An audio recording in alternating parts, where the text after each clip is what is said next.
Bonjour à tous, j'espère que vous allez bien. Je vous retrouve aujourd'hui pour un nouvel avis lecture.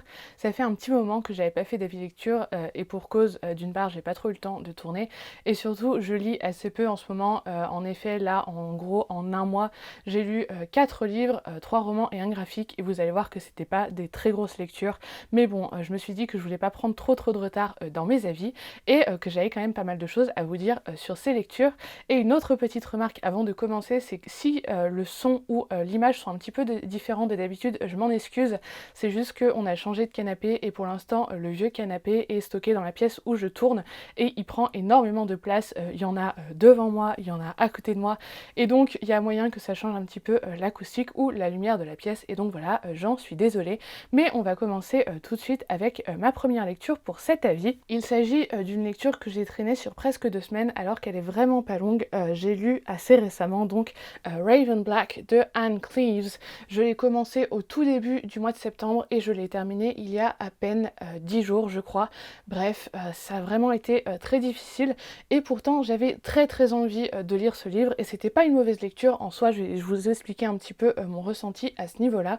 On est ici donc, vous le voyez avec la petite pastille en haut et je vous en ai déjà parlé plusieurs fois sur la série de thriller qui a inspiré la série Shetland, série que je vous recommande très fortement. C'est une de mes séries policières préférées actuellement et je voulais lire les romans qui étaient à l'origine de cette série et mon chéri avait eu la gentillesse de m'offrir ce premier tome cet été.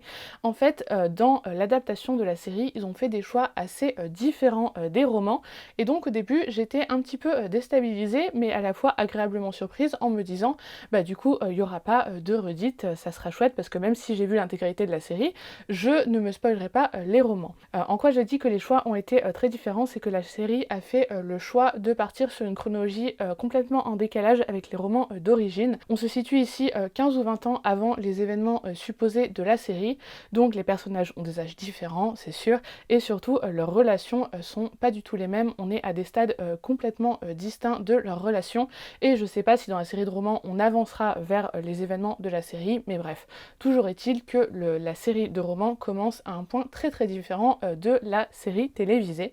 Donc ça, c'était une chose.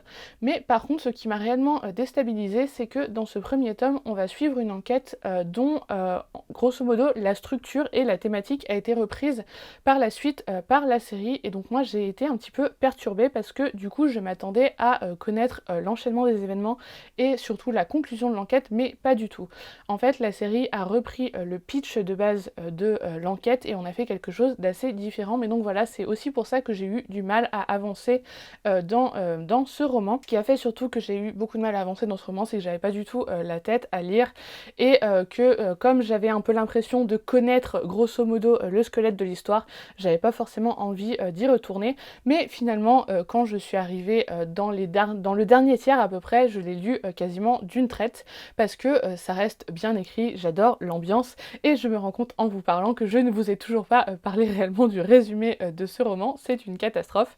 Je vais donc le faire tout de suite pour ensuite conclure ce que je vous disais sur mon ressenti. Dans ce roman, on suit donc Jimmy Paris, qui est l'enquêteur que l'on voit jusque-là, qui est un enquêteur qui travaille dans l'archipel des Shetland, donc l'archipel la plus au nord de l'Écosse. Elle est en gros à mi-chemin entre l'Écosse et la Norvège, donc c'est vraiment un climat assez spécial, une ambiance assez particulière, et il va donc travailler sur une enquête où une jeune fille va être retrouvée sauvagement assassinée, et tout de suite les suspicions vont se porter sur un vieil homme solitaire qui est un petit peu bizarre, qui vit un petit peu reclus de la communauté et qui avait déjà été soupçonné plusieurs années auparavant dans le cadre de l'affaire de la disparition d'une petite fille, affaire qui n'avait jamais été résolue. Et on a donc un Jimmy Paris qui lui a fait toutes ses études à Aberdeen, qui ensuite est revenu chez lui sur les Shetland, et c'est donc sa première grosse affaire ou sa première vraie affaire de meurtre entre guillemets dans les Shetland. Donc il a un gros poids sur ses épaules parce qu'il sait que ça pourrait être réellement un tournant dans sa carrière, cette affaire. On va également découvrir d'autres personnages que je connais ensuite de la série, mais on est ici un petit peu dans les balbutiements des relations entre Jamie et ses personnages. Voilà pour le résumé. J'ai apprécié l'écriture, j'ai beaucoup apprécié retrouver l'ambiance que l'on connaît dans la série, donc la météo, le terrain inhospitalier, l'atmosphère assez pesante qu'il peut y avoir dans ce genre de communauté un petit peu coupée du monde et la fois l'ambiance est un petit peu grande famille où tout le monde est soit ami, soit littéralement de la même famille. Donc une ambiance très proche et à la fois, bah oui, pesante forcément. Mais par contre, j'ai trouvé que c'était peut-être un petit peu vu et revu, mais en même temps, je crois que cette saga commence à dater. Il me semble que ce premier tome date d'une quinzaine d'années. Oui, c'est ça. Il a pas tout à fait 17 ans. Et donc, pour moi qui ai lu énormément de thrillers et des thrillers beaucoup plus récents, bah forcément c'est pas ce qu'il y a le plus original, mais de la même façon la série en soi est pas la plus originale qui soit, je la regarde surtout pour les décors et l'ambiance et certains personnages principaux auxquels je me suis beaucoup attachée et que l'on n'a pas encore forcément dans ce premier tome.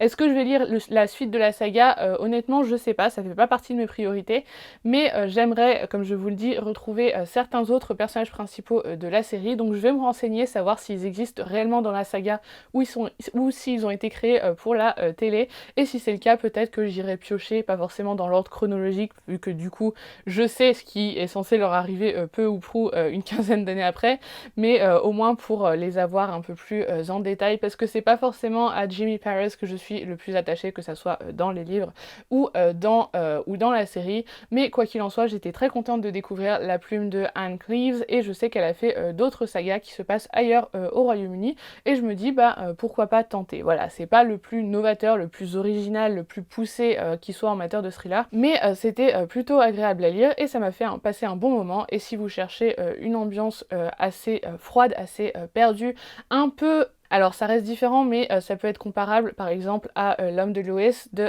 Peter May, et pourquoi pas tenter la saga Shetland, et de toute façon je vous recommande très vivement la série. Si vous êtes comme moi des fans de thrillers, je suis sûre que vous adorerez. Si vous connaissez par exemple Broadchurch, ne cherchez pas plus loin et foncez aller regarder Shetland. C'est vraiment une super série avec des épisodes assez denses, parfois assez sombres.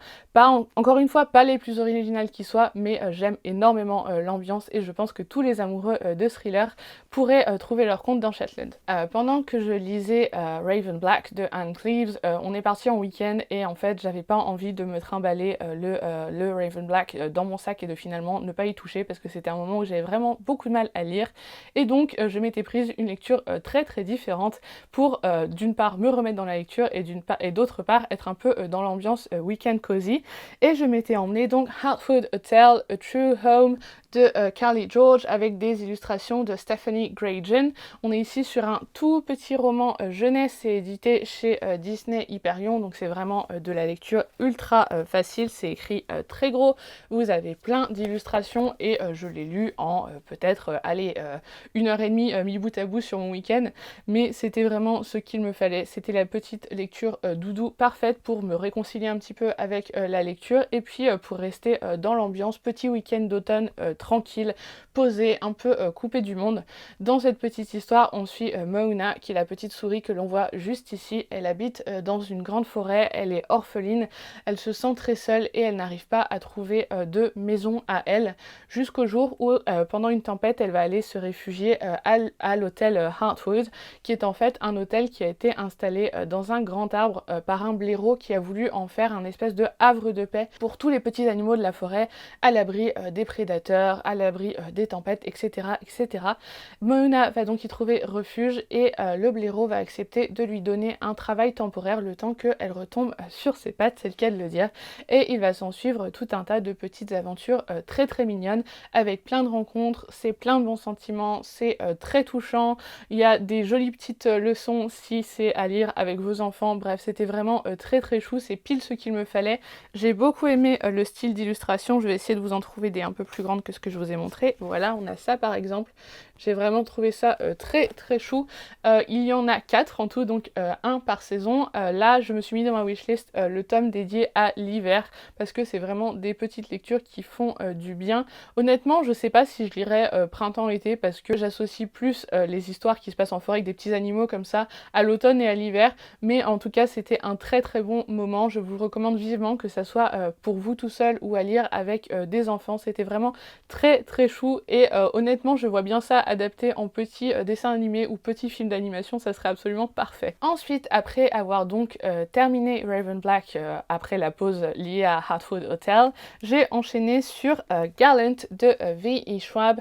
Je vous en ai déjà parlé plusieurs fois de ce roman, je l'avais eu lors d'une rencontre avec l'autrice. C'est donc un roman qui a un peu une place un tout petit peu spéciale dans ma bibliothèque et que je me gardais vraiment pour la période automne où on se rapproche d'Halloween, et j'ai vraiment bien fait d'attendre et ça a été une très très chouette lecture. Pour l'instant, moi de V.E. Schwab, j'ai pas lu énormément de choses. J'ai lu City of Ghosts et Addie LaRue, mais je crois pas que j'en ai lu d'autres. Non, c'est ça. Et si ça a été les deux de très bonnes lectures, ça a jamais été de gros coups de cœur. Surtout Addie LaRue, j'avais été un petit peu déçue, pas réellement déçue, mais en tout cas, j'ai pas eu l'énorme coup de cœur que le monde entier semble avoir eu avec ce roman. Et donc, j'étais très contente d'avoir Gallant et en même temps, je me disais, bon, faut peut-être pas s'attendre non plus à être complètement éblouie.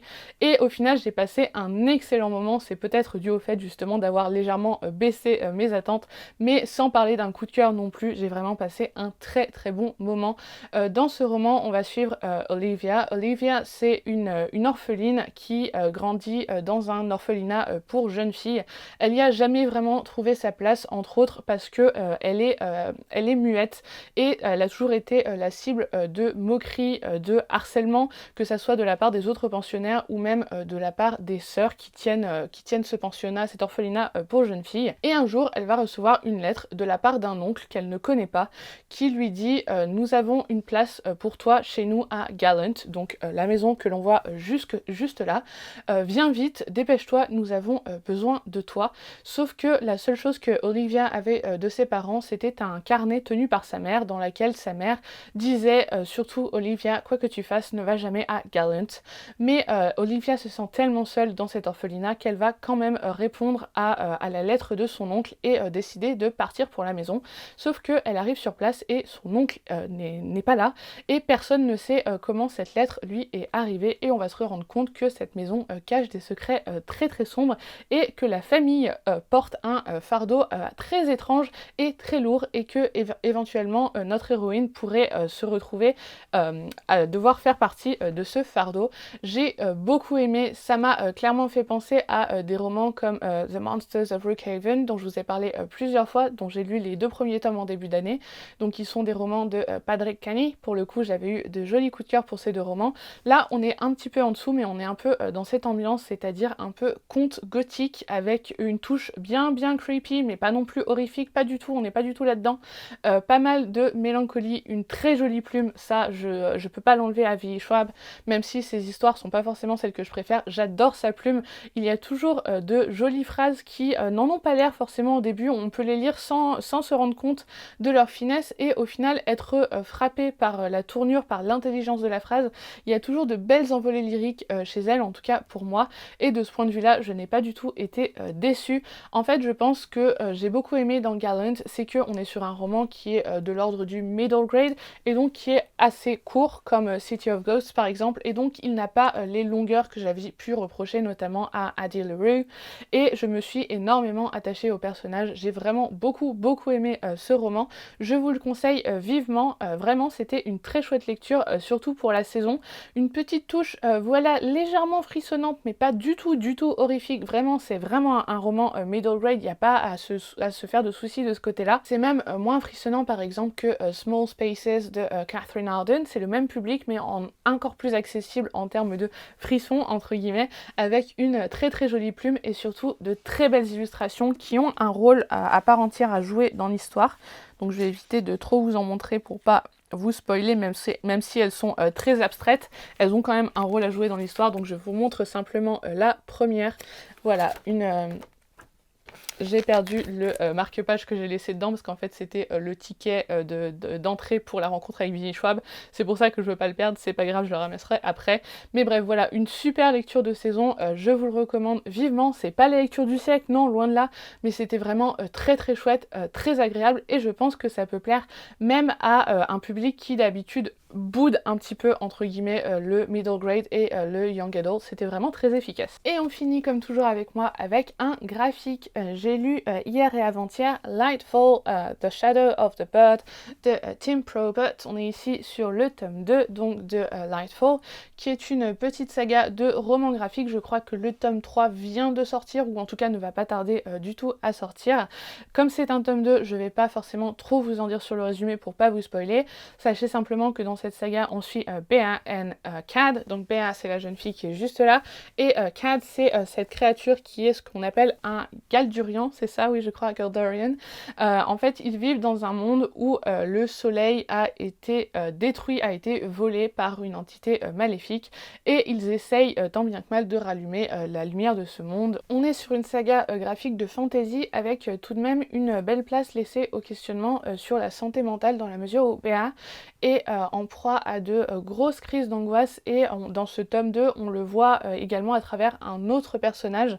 J'ai beaucoup aimé ce tome, j'adore le style graphique de cette saga. Je vais vous montrer quelques planches du début pour pas trop vous spoiler, mais j'aime énormément le style, j'aime beaucoup la palette de couleurs. Je vais essayer de vous montrer une planche où c'est encore plus frappant, toujours sans trop vous spoiler. Qu'est-ce qu'on peut avoir ? Voilà, par exemple, vous avez ce genre de décors qui sont vraiment très beaux. J'aime bien aussi le style de l'auteur en tant que tel, donc vraiment l'histoire. J'ai hâte d'avoir le tome 3 parce qu'on nous laisse sur un petit cliffhanger. Franchement, j'étais très contente de retrouver nos héros, même si au début, parce que j'avais lu le tome 1 il y a presque 2 ans, au début j'ai eu un tout petit peu de mal à me remettre dedans, et puis finalement c'est revenu assez vite. Donc voilà, que ça soit pour des ados ou des adultes, c'est vraiment une très chouette saga, et je sais en plus qu'elle est traduite en français, donc que vous lisiez ou non en VO, et ben vous pouvez vous la procurer. C'est vraiment une très chouette saga graphique. Et ben voilà, c'en est tout pour moi et ce petit avis lecture, j'espère qu'il vous aura plu. N'hésitez pas à me dire ce que vous en avez pensé en commentaire, et surtout n'hésitez pas à me dire si vous avez déjà lu l'un de ces livres, ou alors si l'un d'entre eux vous fait envie. Pensez à mettre un petit pouce en l'air si cette vidéo vous a plu, ou éventuellement à vous abonner à la chaîne si ce n'est pas déjà fait. Et le meilleur moyen de soutenir la chaîne, c'est de recommander cette chaîne en général, ou cette vidéo en particulier, à quelqu'un à qui ça pourrait plaire. Moi je vous dis un grand merci d'avoir regardé cet avis lecture jusqu'au bout, et je vous dis à très bientôt. Ciao!